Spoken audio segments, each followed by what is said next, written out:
Tell me about a time when you used the initiative to solve a problem.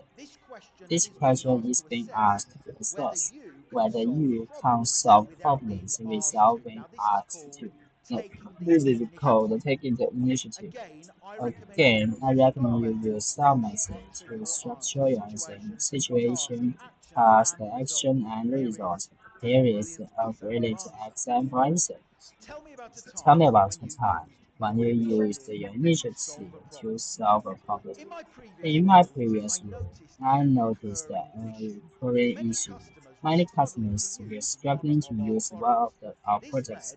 This led to a surge in complaints and an increased workload for customer service agents who spend at least 5 minutes per call explaining basic product functions.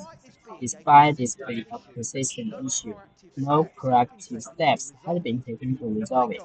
My goal was to find an innovative and cost-effective solution that would help the customer use the product with ease while minimizing the burden on our support team.